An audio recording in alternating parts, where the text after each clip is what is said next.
convite que a Dona Leonor me dirigiu já há algum tempo e que eu tinha prometido vir logo que me fosse possível, e aqui estou, felizmente consegui neste mês de agosto, uma quarta-feira, para poder vir aqui a esta casa que é como se fosse uma extensão da minha. Tantas horas aqui passámos felizes a trabalhar na doutrina e, portanto, é sempre uma alegria voltar aqui e rever muitas caras conhecidas, que também agradeço pelo carinho que me dedicaram na recepção quando eu aqui cheguei. E é cada vez mais necessário que nós, nas casas espíritas, possamos fazer esse trabalho de educação espírita ou evangelização, como lhe quisermos chamar, porque vão ser o garante da continuidade do trabalho na seara de Jesus. Eu, quando pensei no tema que viria aqui refletir em conjunto convosco, passou-me pela cabeça várias possibilidades e depois acabei por escolher este, que é sobre a coragem do amor, e que naturalmente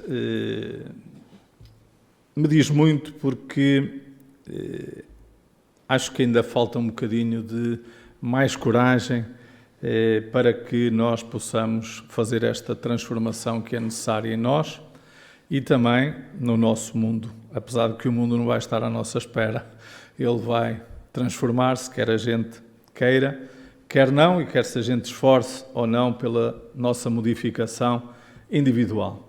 E então, muita gente, em conversas sobre aquilo que se passa no dia-a-dia, na sociedade, no mundo, na atualidade, refere quase sempre que o mundo está violento, continua violento, que não se vêem sinais de mudança para melhor, sendo que também não é bem assim tão negro como muitas pessoas o pintam. É verdade que hoje temos muito mais informação, que a informação chega muito mais rápido do que noutras eras, e dá a impressão de que o mundo aparentemente possa estar pior. Não está pior, porque se o mundo está a progredir, a gente progride para melhor, não progride para trás. E, portanto, o mundo está melhor. Mas ainda se nota muita violência, e nós vemos nos noticiários quase diariamente as questões agora da guerra, nos últimos tempos, na Europa, em Israel, na Palestina e em todos aqueles países, fora as outras que nunca acabaram, mas que agora passaram para segundo plano, porque a relevância tem sido dada a estas mais recentes. E a pergunta que normalmente fazemos é: então, se o mundo está tão violento, o que é que falta para que ele se modifique? Ou seja, porque é que nós teimamos em não nos amar uns aos outros e continuamos a armar-nos uns contra os outros? E se precisamos ou não de coragem para que esse amor possa se sobrepor a essa violência, à maldade, a todo esse negativismo que ainda existe muito à face da Terra e também no plano espiritual, naturalmente, que próximo da crosta, contribuindo para que estas violências, estas agressões, estas guerras ainda predominem nos tempos de hoje. E é fácil, se nos lembrarmos da leitura dos ensinamentos de Jesus no Evangelho de São Mateus, é fácil a gente perceber quando Jesus nos dizia que amar aqueles que nos amam é muito fácil, não é? E é verdade, aqueles por quem nós já nutrimos simpatias, por quem nós já temos alguma afinidade espiritual, porque já convivemos de longas eras juntos e vamos estabelecendo cada vez um elo mais forte, um laço mais forte, é muito fácil a gente, de alguma forma, se respeitar, se tolerar e se amar. O difícil é com aqueles com quem nós ainda temos algumas situações que nos levam a desenvolver sentimentos de desconfiança, de inimizade, de animosidade, de raiva, de ódio, de intolerância, etc. Aí é que está, na maior parte das vezes, a dificuldade. E por isso é que nós vemos tanta agressão, tanta violência, tanto sofrimento ainda à face da Terra. Todos nós estamos no mundo, não é? No plano físico, neste planeta de provas e expiações, para continuarmos a aprender. E a principal lição que nós temos que aprender é a do amor. Ou seja, é necessário que nós aprendamos a amar-nos.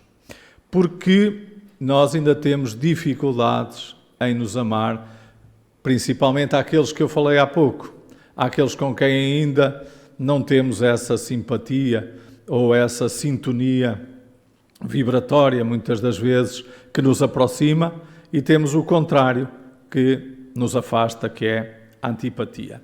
E nós vemos que, para ultrapassarmos isso, essa dificuldade, essa necessidade que temos de nos aproximarmos e de nos amarmos uns aos outros, é necessário coragem.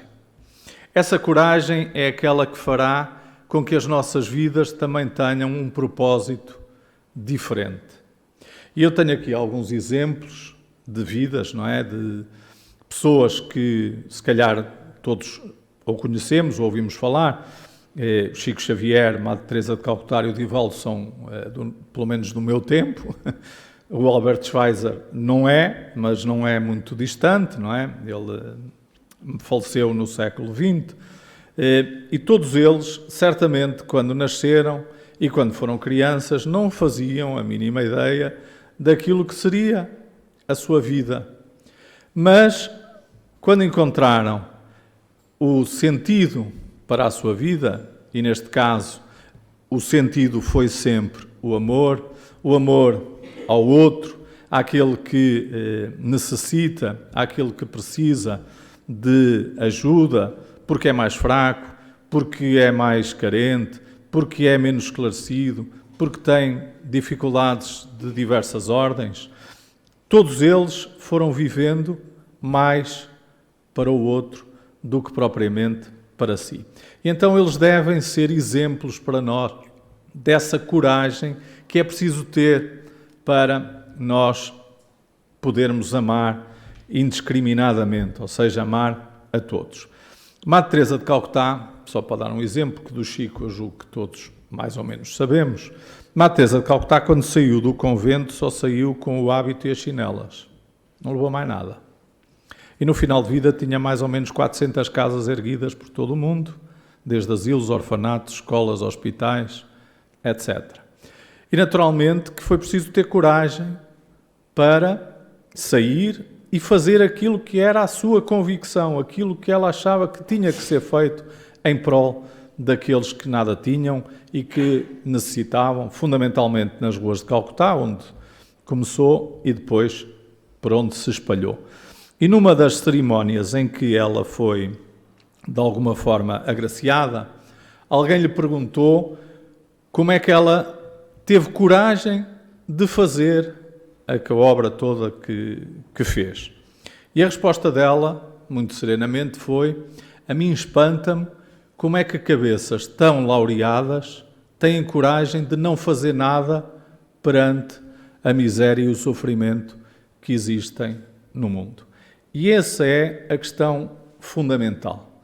Ou seja, nós, na maior parte das vezes, colocamos-nos do lado passivo, ou seja, sempre preocupados com aquilo que nos venha satisfazer a nós ou que nos venha atenuar os nossos problemas, e muito poucos são aqueles que se esquecem dos seus problemas, das suas dificuldades, e se preocupam mais com as dificuldades e as preocupações e os problemas dos outros.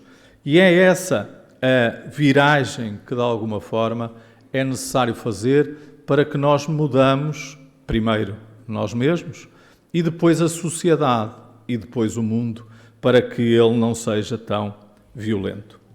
Então recordemos-nos o que é que Jesus nos ensinou quando esteve na Terra relativamente a estas questões que têm a ver com o aprendermos a amar. Amar a todos. Há, naturalmente, na codificação espírita, não é, das 5 obras que Kardec compilou, uma que eu, porque pronto, me identifico mais com ela, leio e estudo sistematicamente, que é o Evangelho segundo o Espiritismo. E no Evangelho segundo o Espiritismo eu só trouxe aqui 3 capítulos.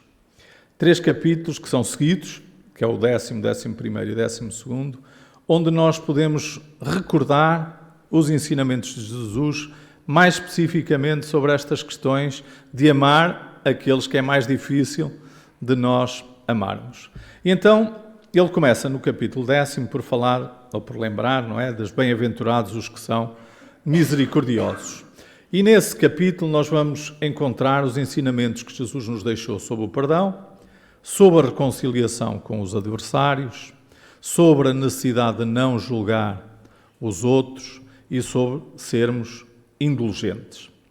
Depois, no capítulo seguinte, ele vai nos lembrar o maior mandamento, o mandamento principal, que resume toda a lei e os profetas e que, de alguma forma, também resume a lei do amor.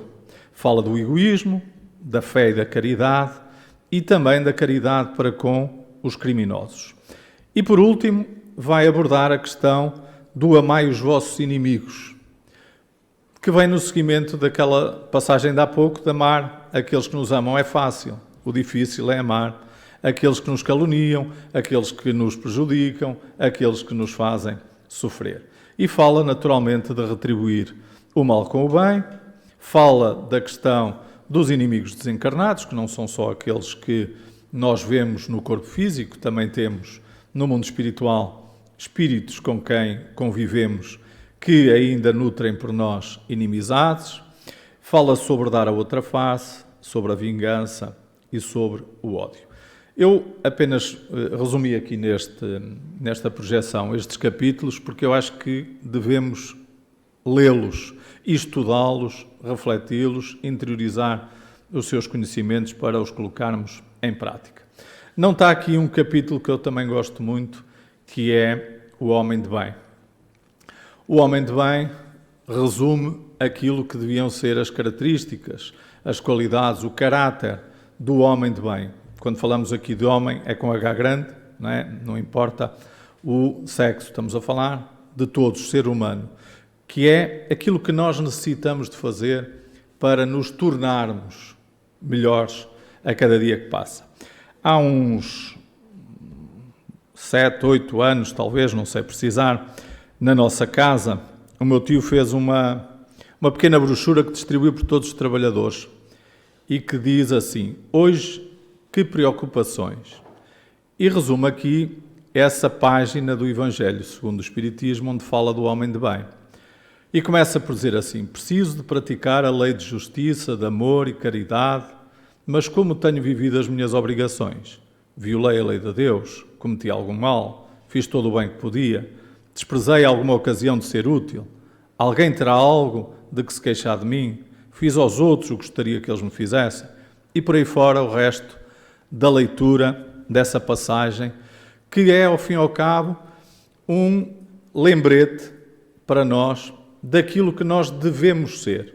E é bom porque a gente, ao ler aquilo, não é? No início não é muito bom, porque quando a gente começa a ler aquilo, eu pelo menos começo a ver que não faço a maior parte ainda daquelas coisas, mas é um roteiro para aquilo que eu deveria ser, ou a meta que eu pretendo um dia vir a ser. E então eu vou conseguindo identificar naquelas várias afirmações aquilo que eu já consegui, pelo esforço, pelo trabalho, por tentar a cada dia que passa melhorar, por combater as nossas más inclinações, etc. E irmos a pouco e pouco transformando a nossa vida e procurando ser, aquele homem de bem.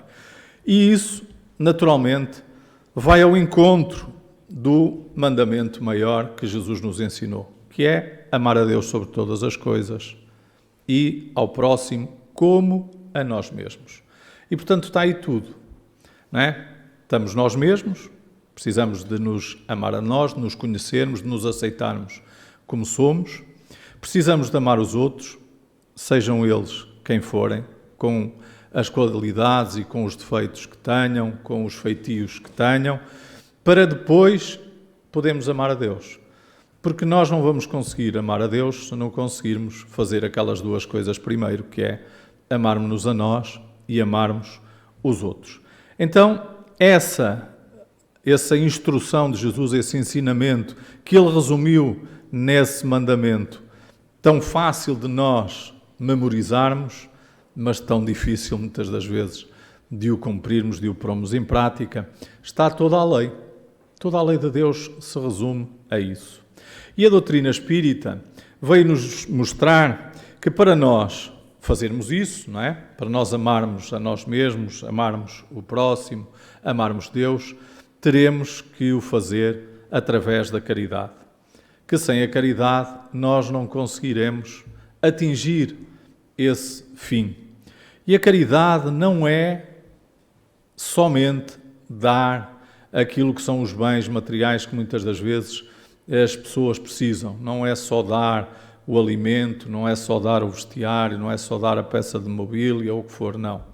A caridade é muitas das vezes ouvir, é muitas das vezes dar um sorriso, é muitas das vezes estar presente, é muitas das vezes calar, é muitas das vezes chorar em conjunto. Isso é a caridade. E nós só vamos desenvolver essa caridade se tivermos por hábito praticar isso, não é? Desenvolver esses hábitos. E essa é a chave da nossa vida. Ou seja, já lá vai o tempo em que nós ouvíamos estas coisas, faziam sentido, tudo isto era lógico, tudo isto nos identificávamos com essas afirmações, com estas ideias, mas ficava por aí mesmo. E é a altura de nós irmos além disso. Ou seja, compreendendo os ensinamentos, temos que os viver. Temos que os pôr em prática. A violência, o mal, que muitas das vezes sobressai, acontece porque o bem, muitas das vezes, age timidamente. Falta-nos coragem para assumir, para fazer aquilo que muitas das vezes é correto. Jesus, na sua pregação, na sua vida, ele exemplificou fundamentalmente as duas grandes virtudes que são a caridade e a humildade e que são, ao fim e ao cabo, aquilo que irá destruir o orgulho e o egoísmo. Enquanto nós não combatermos acerrimamente essas nossas imperfeições, que uns terão em maior grau, outros terão em menor grau, dependendo do esforço que já fazem para as anular, nós dificilmente vamos, não é, implementar na nossa vida as qualidades que são a caridade e a humildade. Então, Jesus veio nos ensinar como nós devemos desenvolver e praticar o amor. E uma pergunta que nos devemos questionar sobre esta questão do amor é como é que na nossa vida esse sentimento, que não é só uma palavra, como é que esse sentimento, que é o amor, está presente no nosso dia-a-dia. O que é que nós fazemos da nossa vida, num dia, numa semana, com amor? Ou seja, sem outro interesse que não seja o interesse altruísta do amor. Ou seja, sem nos preocuparmos connosco e estarmos mais preocupados com aquilo que é o destino dos nossos atos, que muitas das vezes não tem que ser para uma pessoa específica, mas é para uma coletividade, mas é para alguém que sofre e que não está junto de nós, como oração. O que é que nós fazemos no nosso dia-a-dia? Quanto tempo nós dedicamos a tarefas que nós fazemos por amor, sem ser por obrigação, sem ser por necessidade, sem ser, muitas das vezes, contrariados. E às vezes, quando nós conversamos uns com os outros, os temas das nossas conversas são quase sempre temas que denotam que a gente está descontente ou aborrecida com alguma coisa. Ou com alguém, ou com alguma situação da nossa vida, ou com questões políticas, ou com questões financeiras, ou com questões familiares, ou com questões de alguém que nós conhecemos, de vizinhos, etc. E muitas das vezes nós identificamos isso e falamos sobre isso e queixamos-nos, muitas das vezes, mas depois não fazemos o resto, o que falta, que é o que é que nós temos que fazer para inverter essa situação, para que isso deixe de ser um problema e algo negativo e passe a ser algo que não nos cause transtorno, desequilíbrio, perturbação, que não nos perturbe e que nós possamos, de alguma forma, contribuir para a harmonia, para que a vida e o tempo que nós despendemos no plano físico seja mais feliz e mais preenchido em termos de crescimento espiritual. Jesus ensinou-nos o mandamento maior e ensinou-nos pelo seu exemplo como é que nós devíamos fazer, que eu resumi naqueles 3 capítulos do Evangelho segundo o Espiritismo. O perdão, o dar a outra face, o não revidar o mal com o mal, mas com o bem. Tudo isso Jesus foi ensinando e exemplificando. E nós esquecemos-nos, ao longo dos tempos, dos ensinamentos de Jesus e fomos fazendo as coisas mais à nossa visão, àquilo que são os nossos interesses, ao tal egoísmo e orgulho que ainda possuímos e esquecemos-nos de compreender e meditar exatamente aquilo que Jesus nos ensinou. E foi por isso que o Espiritismo teve que vir à face da Terra. Teve que chegar ao plano físico porque era necessário nós relembrarmos os ensinamentos de Jesus, esclarecê-los, porque na altura ele não pôde falar tudo aquilo que sabia, naturalmente, porque não compreenderiam. E agora, 160 anos depois, nós temos condições para compreender melhor aquilo que Jesus nos ensinou. Mas não basta só compreender. Obviamente que a compreensão é fundamental, mas depois é preciso que nós apliquemos, ponhamos em prática isso na nossa vida. Então, sobre esta questão, eu fui buscar 2 perguntas que Kardec colocou à espiritualidade superior sobre a caridade e sobre o amor ao próximo, que são as questões 886 e 887 do Livro dos Espíritos e que vêm precisamente na lei moral do amor, da justiça e caridade. E quando Kardec questionou sobre o que era a caridade, a resposta dos Espíritos foi benevolência para com todos, indulgência para as imperfeições dos outros, perdão das ofensas. É isto que é a caridade. Ou seja, resume-se a estas 3 grandes virtudes: benevolência, indulgência e perdão. E depois, na questão seguinte, ele pergunta como é que é possível amarmos os inimigos. Não é? Porque Jesus tinha dito que nós temos que amar os inimigos. E os Espíritos vêm nos dizer que não podemos amar os inimigos da mesma forma que amamos os amigos, que amamos aqueles que nos amam. É utópico pensar que nós vamos conseguir desenvolver de repente o mesmo sentimento para com os inimigos que temos para com os amigos e que nos duraram também muito tempo a construir, a criar.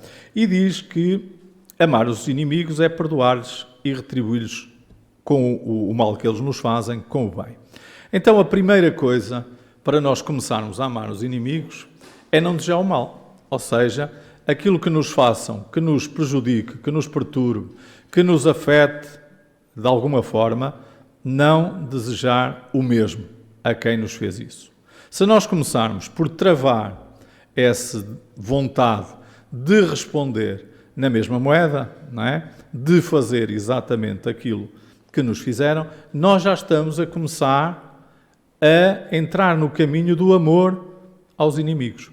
Porque já não lhes desejamos o mal, porque já não fazemos aquilo que eles nos fizeram. Porque chegar ao perdão demora. Não é de um momento para o outro. Dizer que perdoamos da boca para fora é muito fácil.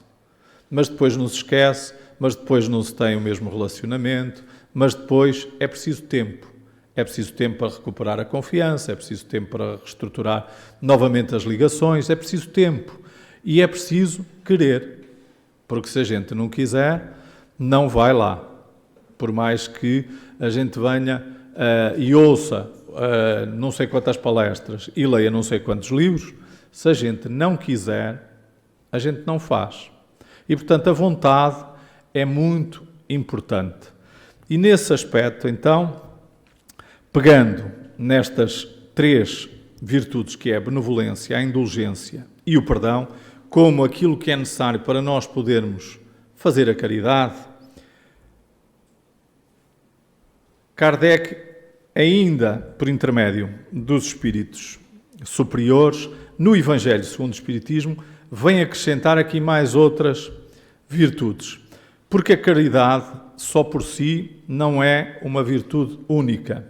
Ela interliga diversas virtudes. Já vimos ali aquelas 3, a indulgência, a benevolência e o perdão, mas também os Espíritos nos falam da abnegação e do devotamento. Então já são 5 qualidades que nós temos que desenvolver em nós, na nossa vida, para que a caridade seja um hábito, seja aquilo que nos irá conduzir então à aplicação do amor a nós mesmos e aos outros. Então, começando pela benevolência, a benevolência é a predisposição afetiva que nós devemos ter em querer o bem do outro, independentemente de quem é o outro, que ficou magistralmente explicado na parábola do bom samaritano, não é? Quando questionaram a Jesus quem era o próximo e ele narrou a parábola do bom samaritano, ficou ali esclarecido que não interessa quem é o outro, é alguém que necessita e, portanto, se nós queremos fazer o bem, nós não olhamos a quem, como diz o ditado popular. E então, a benevolência é isso mesmo, é a predisposição que nós criamos de fazer o bem ao outro. Da benevolência faz parte a vontade, não é? Porque nós não vamos fazer o bem a ninguém se não quisermos. Portanto, a primeira coisa é a gente ter vontade de fazer o bem. E isso também se treina. Quando a gente não consegue, no nosso dia-a-dia, ainda, nas oportunidades que nos surgem, fazer o bem, a gente pode associar-se voluntariamente a instituições, a casas de beneficência, onde nós vamos aprendendo a pouco e pouco a fazer o bem, a cuidar daqueles que necessitam. Então, dizem os espíritos que a benevolência está mais ou menos situada entre o amor e o bem, se é que nós podemos aqui fazer uma separação entre uma coisa e outra, não é? Porque a gente, para fazer o bem, tem que querer o bem do outro e, portanto, tem que desenvolver o amor para dirigir, temos que dirigir o amor para realizar o bem. A indulgência não significa que a gente não veja os erros ou os defeitos do outro, não é? Que é outro grande ensinamento que Jesus nos trouxe através da trave, do argueiro, não é? Que a gente vê o cisco no olho do outro, mas não vê o argueiro, a trave, no nosso. E a indulgência é isso, é a gente reconhecer os erros, porque nós aprendemos muito com os erros dos outros, não é? Não precisamos de repetir se estivermos atentos e se percebermos que aquilo não nos é benéfico, nós não precisamos de repetir a experiência nós próprios. Pelo erro dos outros, nós podemos evitar em nós mesmos. O problema é que nós muitas das vezes vemos os erros, apontamos-los, amplificamos-los, etc. E isso é que está errado. A indulgência é nós vermos, mas calarmos, não apontarmos e suavizarmos o erro que nós vemos, a situação, torná-la menos grave, menos censurável. E, portanto, ser indulgente é isso, é tratar os erros dos outros com suavidade. Mas os nossos não devemos fazer da mesma maneira, que é o que normalmente nós fazemos. Arranjamos aqui muitas desculpas, cada vez que damos conta que fazemos uma coisa que já não devíamos, a gente arranja sempre uma forma de amenizar a culpa e encontrar aqui uma desculpa qualquer. Então, isso é nós sermos indulgentes para connosco, mas para connosco nós devemos ser mais severos, porque senão não vamos mudar, vamos demorar muito tempo a corrigir-nos. Então, a indulgência é para com os outros, porque para connosco nós devemos estar mais atentos, vigilantes e, naturalmente, esforçarmos-nos mais por corrigirmos esses nossos erros. Depois vem a abnegação. Portanto, fazer o bem, não apontar os erros dos outros, são caminhos para nós aprendermos a amar aqueles a quem temos dificuldades em amar.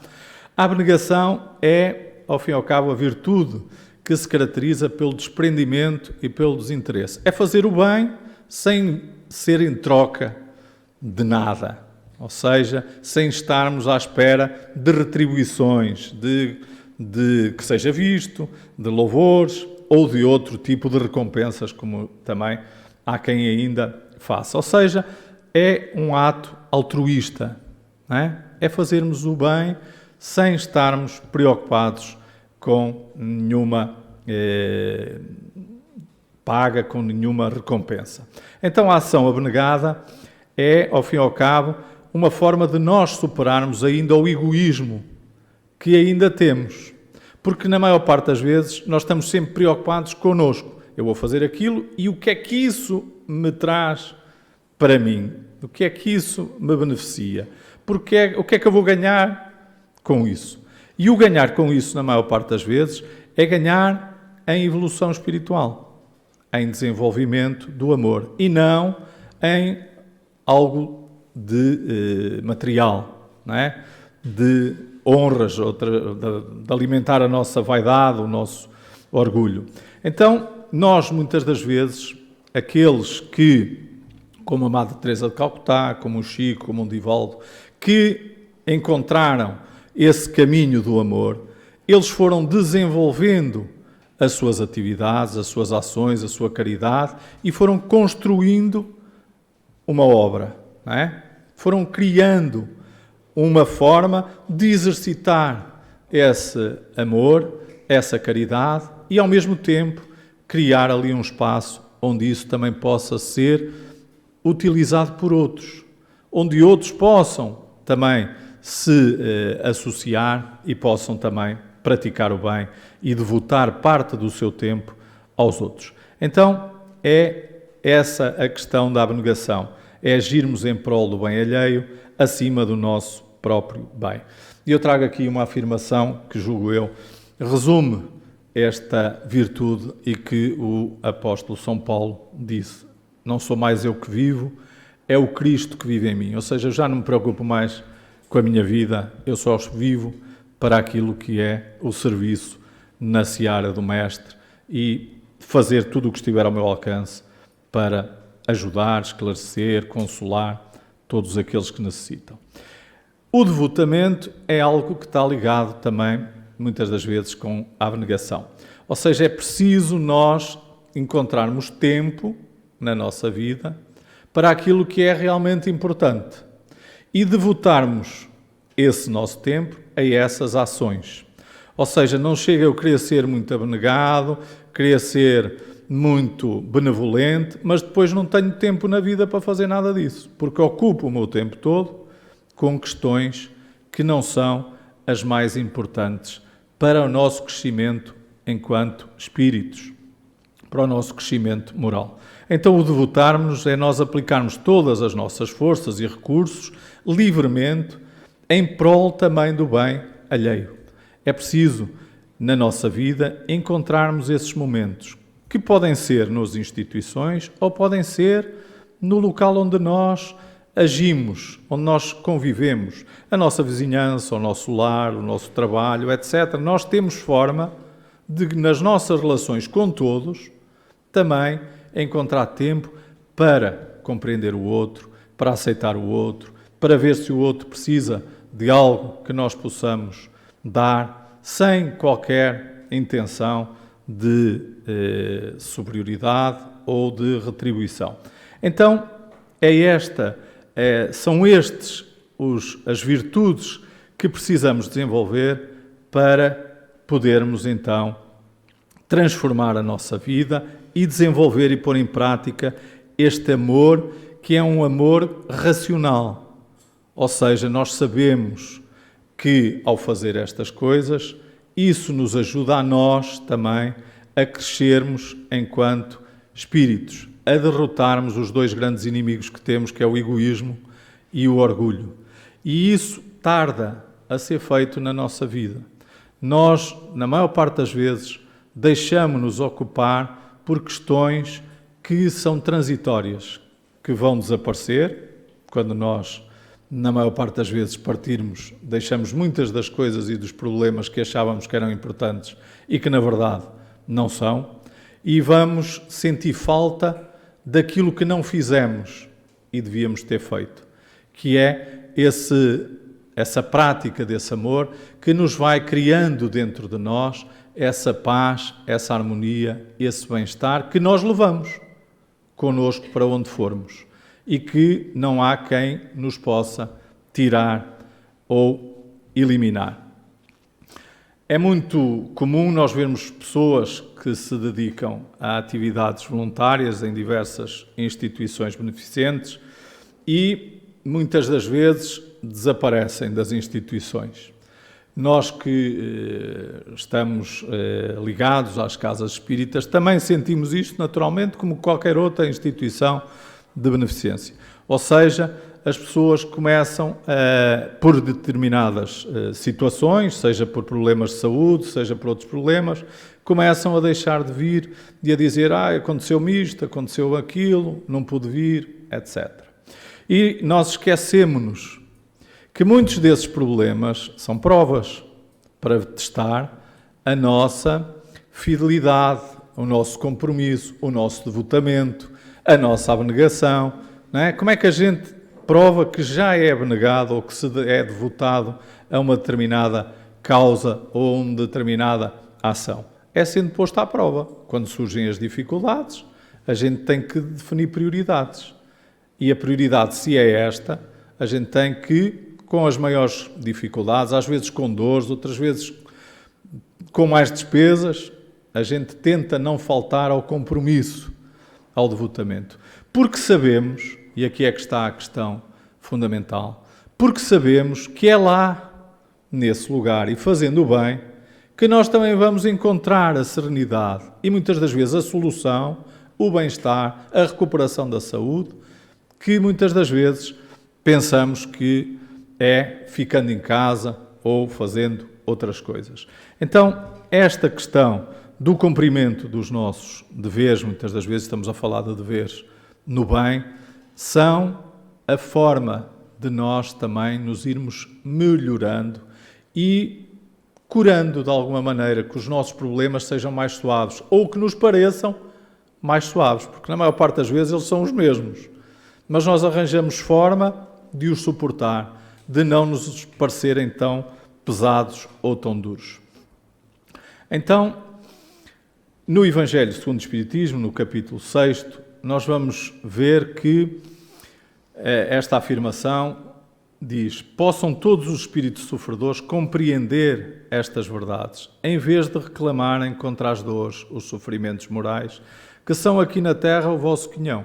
Ou seja, nós já sabemos que vimos à Terra com problemas, porque a nossa condição de espíritos ainda em fase muito inicial da aprendizagem faz com que a gente seja colocado constantemente a provas e constantemente a expiações. E por isso, nós já sabemos que assim é. Temos é que parar de reclamar contra essas situações e encontrar forma de nos devotarmos e abnegadamente a causas, ao bem, ao amor ao próximo, para que nós possamos, de alguma maneira, suportar ou lidar melhor com esses problemas, com essas dores e com esses sofrimentos. Por último, falta o perdão.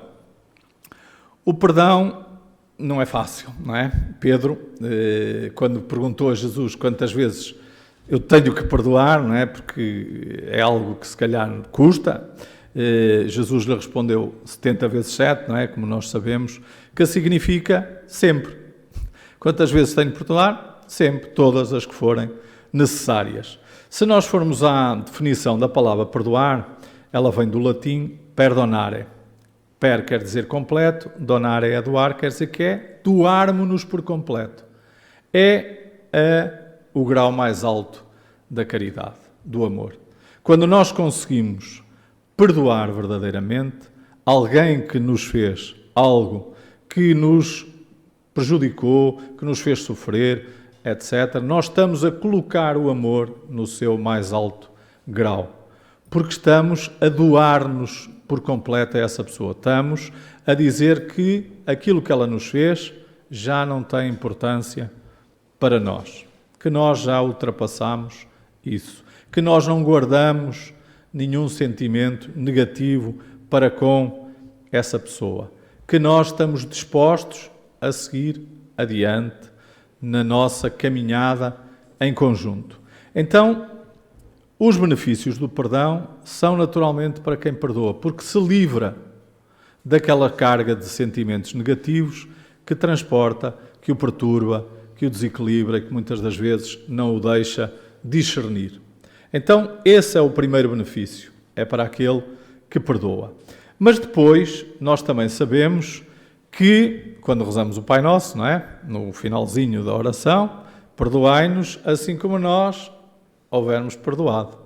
Não é? Portanto, nós também temos necessidade de perdão. Nós também fazemos coisas que não estão corretas. Também erramos. Estamos a aprender, é natural que a gente cometa erros. E como cometemos erros, também vamos afetar os outros. E vamos querer que os outros perdoem esses nossos atos, esses nossos pensamentos, essas nossas ações. Então, é perdoando que nós também seremos perdoados. Esta foi uma afirmação de Francisco de Assis, não é? Mas que Jesus já tinha incluído quando nos ensinou o Pai Nosso. E porquê que o perdão é muito importante? Nós sabemos que a vida não termina com a morte do corpo. O que significa que todas as situações que nós vivenciamos, que nos perturbaram ou que nos afetaram de alguma maneira e que nós ainda não conseguimos ultrapassar, guardamos mágoas, rancores, etc., vão continuar além do túmulo. Vão continuar para o plano espiritual. E muitos de nós, ou daqueles que não nos perdoam, vão procurar, muitas das vezes, fazer justiça pelas próprias mãos, porque não entendem ainda estes conhecimentos que Jesus nos trouxe. Ainda não sabem o que é indulgência, ainda não sabem o que é a beneficência, ainda não sabem essas coisas. E então, para eles, como foram prejudicados, aquilo que eles querem é, como não viram a justiça ser feita, é fazê-la pelas próprias mãos. E daí nós termos uma grande epidemia no mundo, já há muito tempo, que são os transtornos obsessivos e que, muitas das vezes, são a causa de grandes problemas físicos também. E para os quais nós, na Casa Espírita, nós, na doutrina espírita, temos o antídoto, porque Jesus nos disse: reconciliai-vos com os vossos adversários enquanto estáis a caminho com eles, porque depois é muito mais difícil. Porquê? Porque depois a gente morre, vai cada um para o seu plano. Primeiro que a gente volte outra vez a reencontrar-se para poder reparar esses atos e essas falhas, demora muito tempo. E durante esse tempo, muitas das vezes, a nossa consciência de culpa nos atormenta, nos faz sofrer, ou então as ações desses espíritos que não nos perdoam e que procuram perseguir-nos e fazer a justiça pelas próprias mãos, também nos levam ao sofrimento. Então, esta questão do perdão, do reconciliarmos com os nossos adversários, é crucial. E nós, naquela mensagem do Homem de Bem, também temos lá alguns tópicos desses, para nós fazermos o nosso exame de consciência e percebermos se devemos ou não resolver essas questões o mais rápido possível. Tudo isto, naturalmente, vai exigir de nós coragem, não é? É tal vontade. É preciso ter vontade e depois é preciso fazer. É preciso nós termos força de vontade, a tal coragem que nos vai colocar no caminho do amor. E nós já sabemos, em muitas situações, exercitar o amor. Porque o amor tem muitas facetas, não é? Tem o amor entre esposos, tem o amor filial, tem o amor paternal, tem a amizade. Há muitas formas que nós temos de desenvolver o amor. Aqui estão 2 exemplos, não é? Quando um pai pega no filho doente e o leva ao hospital e deixa que ele seja intervencionado, cirurgicamente, falo por amor. Porque sabe que se não fizer isso, ele pode sofrer mais, pode morrer, etc. Quando alguém nos agride ou nós estamos numa discussão com alguém que nos é querido e nos calamos para pôr termo à discussão, nós também fazemos isso por amor. Muitas das vezes nós deixamos que nos agridam, que nos rebaixem, por amor, porque não queremos alimentar mais essa separação, esses sentimentos, essa discórdia.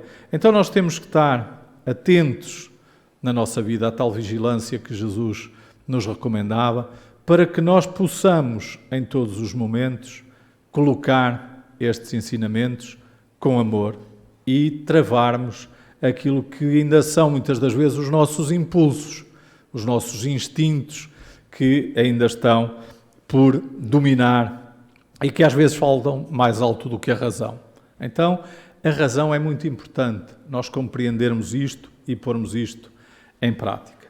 Naturalmente que essa força, que essa coragem, que essa vontade virá da fé. A fé, definida por Emmanuel, é a divina claridade da certeza. Não é? Quando a gente sabe determinadas coisas e compreende, a gente aceita e faz.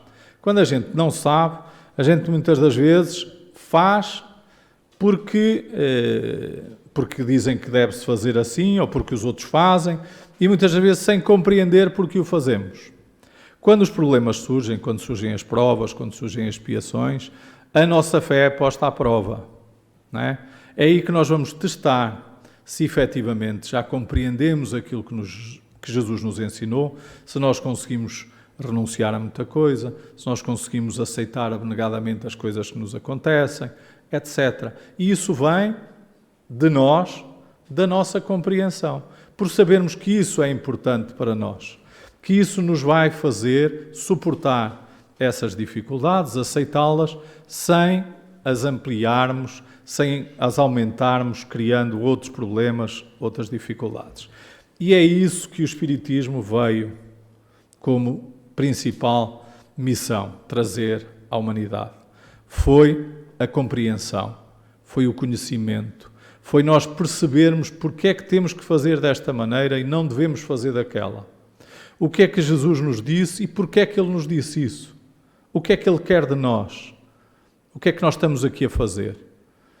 Porque é que estamos aqui? Porque é que estamos com estas pessoas e não com outras? Porque é que estamos naquela família? Porque é que estamos com aqueles colegas de trabalho? Porquê? Tudo tem uma causa, tudo tem uma razão de ser e tudo é para a nossa evolução, para o nosso crescimento. Então, se nós compreendermos isso, nós vamos mais facilmente aceitar, vivenciar e transformar aquilo que aparentemente parece uma vida difícil numa vida mais suave. Por isso é que Jesus dizia que o seu jugo era suave. Então Jesus foi o maior exemplo desse amor. Ele na sua vida não pregou somente, não é? Ele exemplificou tudo aquilo que ele dizia. Ele amou a todos, incluindo aqueles que o condenaram, àqueles que o julgaram, àqueles que o colocaram na cruz, a todos. E continua a amar-nos, a todos, mesmo àqueles que não acreditam nele, mesmo àqueles que continuam a blasfemar contra ele, ele continua a amar-nos a todos e a dar-nos todas as possibilidades de nós podermos continuar a aprender, a modificar-nos e a desenvolver esse amor. Há uma frase no Evangelho segundo o Espiritismo, no capítulo 11, que diz assim: quando Jesus enunciou a divina palavra amor, os povos estremeceram e os mártires embriagados de esperança desceram aos circos. Vem mostrar, ao fim e ao cabo, aquilo que foi o resultado da sua missão. Ele veio ensinar-nos a amar incondicionalmente, não é? Fraternidade universal a todos. E aqueles que o compreenderam e compreenderam a sua mensagem, que é uma mensagem de esperança, de consolação, de imortalidade, não se preocuparam com aquilo que os homens lhes fizeram, com as perseguições que lhes moveram, com as atrocidades que desenvolveram. E nós vemos os primeiros cristãos a darem exemplos de coragem pelo amor que eles compreenderam. Nós hoje não precisamos mais desse tipo de testemunho como nós encontramos no Evangelho segundo o Espiritismo. Ou seja, não precisamos mais de sermos uns mártires e de sermos, de alguma forma, doarmos a vida numa perseguição, num martírio. Mas precisamos de doar a vida de outra forma, não é? Doar a vida no sentido de pôr em prática aquilo que Jesus nos ensinou. Esse é o grande testemunho que Ele espera de nós. É nós compreendermos e colocarmos em prática. Sermos os seus discípulos. Sermos verdadeiramente cristãos. Porque ser cristão não é só dizer que aceitamos Jesus e compreendemos Jesus. Não chega a isso. Noutras épocas nós pensávamos que chegava. Mas não chegou porque ainda aqui estamos. Não chegou. Não chega só ir não sei quantas vezes ao templo e marcar presença e dizer e bater no peito. Não chega. Nós precisamos de viver esses ensinamentos. É esse o testemunho que Jesus nos pede. E eu, para terminar, trouxe aqui o livro A Boa Nova, porque tem aqui um capítulo que exemplifica exatamente esta questão da coragem do amor. Fala de uma jovem que vivia em Cafarnaum, que era patrícia, portanto, romana de nascimento, e que era casada com um intendente de Herodes Agripa, que se chamava Cusa. O seu nome era Joana de Cusa, porque era casada com Cusa. E ela tinha uma vida, como qualquer pessoa daquela época ligada a altos cargos políticos e administrativos, tinha uma vida tranquila. Tinha as escravas, tomava conta da casa, as escravas, não é? Ela tomava conta das escravas e fazia a sua vida com outras patrícias, tomando conta, muitas das vezes, apenas dos filhos, quando também não delegavam nos escravos essa incumbência. E o marido tinha as ocupações próprias daquela vida política, naquela época em que Roma dominava a Galileia e toda a Judeia e a própria Palestina, e Herodes era, de alguma forma, o governador que estava a mando, por assim dizer, de Roma, mas como era de lá, era o mandatado para tomar conta do povo. E então Cusa era uma pessoa influente, porque estava ligado a Herodes. Mas a sua vida de casal não era, de alguma forma, aquilo que ela pretendia, ou aquilo que ela sonhava, ou aquilo que ela almejava. E, numa das vezes, numa grande discussão que teve com o marido, uma das escravas foi encontrá-la a chorar. E porque ela nunca tinha sido maltratada por Joana, pela sua dona, digamos assim, atreveu-se a chegar ao pé da dona, não é? Da sua senhora, e dizer-lhe que tinha escutado sem querer aquele momento, aquela discussão, e que ela própria também se entristecia com o sofrimento de Joana, e que ela conhecera ali em Cafarnaum um homem que tinha vindo, como era previsto, como era esperado por aquele povo, para os salvar. E que ele falava de uma forma e ensinava de uma maneira que quem o escutava não continuava igual. E disse-lhe que, se ela quisesse, a levaria um dia também a escutar esse homem que normalmente pregava ali junto ao mar da Galileia, numa das barcas, normalmente na barca de Simão Pedro. E então assim foi. Uma altura em que Cusa estava fora para tratar de assuntos profissionais, ela saiu de alguma forma disfarçada, com um lenço sobre a cabeça, e foi escutar esse homem sublime que falava às multidões. E ele falava em aramaico, e ela não percebia nada de aramaico. No entanto, sem perceber o que ele dizia, as palavras, a vibração, aquilo que ele irradiava, amenizaram o seu coração, tranquilizaram-na, deram-lhe mais paciência, mais calma. E ela, a pouco e pouco, foi seguindo as pregações desse homem e foi aqui e ali tentando perceber o que ele dizia, perguntando a quem estava próximo e que lhe pudesse traduzir aquilo que ele falava. E começou a admirar esse homem e os ensinamentos que ele transmitia. E numa noite tentou falar com Jesus. Visitou a casa de Simão Pedro, onde Jesus descansava, pernoitava, e acercou-se dele para falar com ele. Jesus naturalmente atendeu-a, e antes que ela lhe dissesse alguma coisa, ou lhe perguntasse alguma coisa, ele cumprimentou-a. Que precisas de mim, Joana? E ela ficou espantada como é que ele sabia o nome dela.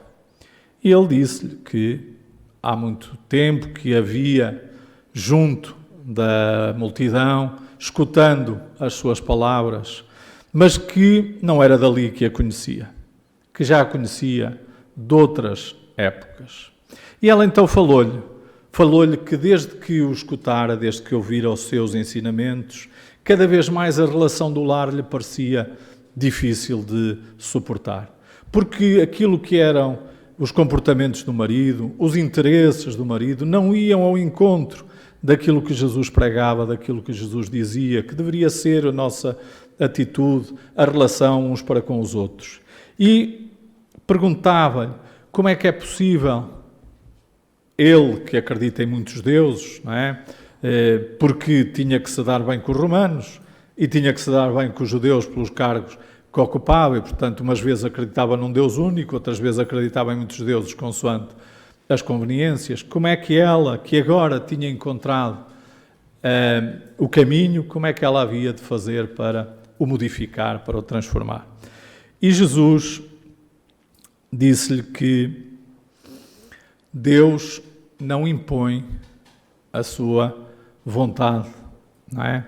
Deus, se quisesse, já tinha acabado, não é? Com a maldade, já tinha acabado com aqueles que não acreditam nele, mas Deus não faz isso. Deus o que faz é promover a transformação que cada um tem que fazer por si próprio. Cada um no seu tempo tem que encontrar o caminho com o qual se identifica e que acha que é o melhor para si. E que, portanto, ela, no seu lar, não deveria procurar, de alguma forma, forçar ou impor ao marido a crença dela. Deveria continuar a amá-lo, porque Jesus tinha vindo para os doentes. Os sãos não precisam de médico. E, portanto, a mensagem que ele estava a transmitir a todos era para que todos a aplicassem na sua vida. Ela teria que aplicar junto do marido, que era aquele que era enfermo naquele momento. E que, portanto, mais o teria que amar. Mais se teria que dedicar a ele para o ajudar, um dia a também encontrar este caminho e a compreender esta mensagem. Se ela não o conseguisse amar como marido, que o amasse como um filho, a quem tinha que cuidar e de quem tinha que tratar. E antes de sair, Jesus disse-lhe: vai e ser fiel. E assim foi. Ela foi para casa, continuou com a sua vida agora diferente, porque o entendimento transformou-a, adquiriu paciência, adquiriu renúncia, adquiriu abnegação, devotamento, e assim foram passando os anos. Eles foram brindados com um filho e ela foi cuidando do lar, do filho, do marido. Até como tudo na vida material é transitório, o marido perdeu a influência que tinha porque o cargo de intendente de Herodes deixou de ser exercido por ele. E depois foi-se endividando porque a vida que se habituou a ter continuou, mas aquilo que eram as rendas, os rendimentos, já não eram os mesmos. E adoeceu e faleceu. E ficou Joana com o filho, cheia de dívidas e, naturalmente, com o filho para cuidar. Ela vendeu tudo o que tinha do marido, não é? Que eram deles, para pagar essas dívidas e foi trabalhar para a casa de outras romanas, cuidando dos filhos delas. E isso, de alguma forma, foi apontado por muitas das patrícias que a conheciam. Como é que ela se ia sujeitar agora a trabalhar para as outras, como ela, na casa delas, a tomar conta dos filhos que não eram dela? E ela simplesmente referiu que Jesus também trabalhou numa carpintaria e trabalhar não vem mal nenhum ao mundo, antes pelo contrário. Trabalhar, naturalmente, que nos eleva e a ocupação nos faz crescer e nos faz ganhar responsabilidades, como é óbvio. E assim foi a vida dela, até que ela soube que em Roma os cristãos se reuniam nas catacumbas, nos cemitérios, porque tinha sido desencadeada uma atroz perseguição a todos aqueles que se diziam seguidores do Cristo, de Jesus. E ouviu falar que Pedro e Paulo se encontravam nesse lugar pregando o Evangelho, pregando a Boa Nova. E se começou a pensar, seria que o Pedro era o mesmo onde ela um dia foi encontrar Jesus? E então, cheia de vontade, de força, pegou no filho e foi para Roma. E numa dessas reuniões em que ela estava presente nas catacumbas, ouvindo esses ensinamentos, essas pregações, entraram os soldados pretorianos, que era a guarda do imperador. Na altura, o imperador era Nero, que tinha mandado incendiar Roma 4 anos antes e tinha atirado as culpas para os cristãos. E a partir dessa data começou a persegui-los e a matá-los aos milhares. E então eles foram presos, todos os que se encontravam ali naquela reunião, e entre eles Joana e o filho, que também lá estava. Nero tinha uma casa que ele próprio construiu na zona onde tinha ardido grande parte do centro de Roma, na altura era o Fórum de Roma, a parte mais importante da cidade, e construiu sobre esse monte a sua Domus Áurea, o seu Palácio Dourado, e da sua casa, descendo a colina, seguia uma estrada que iria levar naturalmente para a zona baixa da cidade, para o Coliseu e para outras zonas. E ele, para iluminar a sua rua, essa avenida, o que é que ele fazia? Pregava cristãos ao poste e pegava-lhes o fogo. E aqueles corpos ardendo naqueles postes iam iluminando a noite naquele que era o caminho da saída do seu palácio. E em agosto, neste mês em que nós nos encontramos, do ano 68, lá estavam um conjunto de corpos presos aos postes, prestes para serem ateados ao fogo. Num desses postes estava uma mulher já com alguma idade, cabelos esbranquiçados e que, naturalmente com a cabeça pendente, refletia sobre a vida, sobre as suas memórias, desde o tempo da Galileia, do Mar da Galileia, de Cafarnaum, até aquele instante. E nessa altura chega um dos soldados e, chegando ao pé dela, diz-lhe: tu que és Patrícia, abjura diz que não és seguidora desse Cristo e a gente desce já daí e vais em liberdade. E ela disse, não posso fazer isso. Novamente o soldado questiona, mas o que é que esse homem, esse feiticeiro terá feito para vocês aceitarem estes sacrifícios e não abandonarem, não o negarem, abjurando? E ela disse, não posso. Um dia eu quis segui-lo e ele pediu-me que me mantivesse fiel aos meus compromissos, ao lar, a tudo aquilo que eram as minhas obrigações. Mas hoje eu não o vou abandonar. E, portanto, não posso abjurar.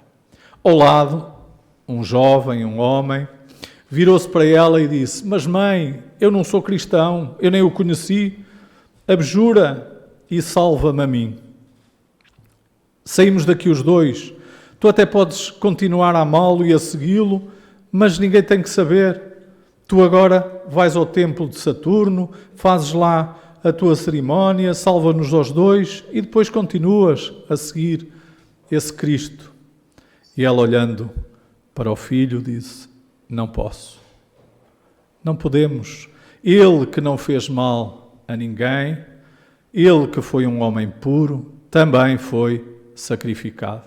E não fugiu ao sacrifício. Então eu também não vou fugir a este testemunho.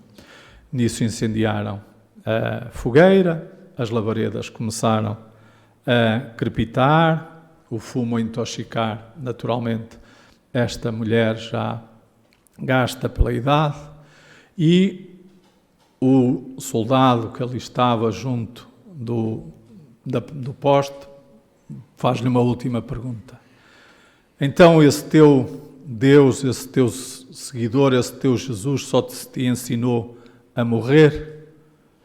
E ela, reunindo todas as forças que ainda conseguia, murmurou baixinho, não, também me ensinou a amar-vos e a perdoar-vos aquilo que fazem. Então este é o exemplo da coragem do amor, do testemunho daquilo que nós aprendemos e que no momento próprio das nossas vidas nós temos que colocar em prática, que sermos fiéis, que mantermos aquilo que são as nossas convicções, os nossos conhecimentos. Então, deixo aqui apenas algumas frases.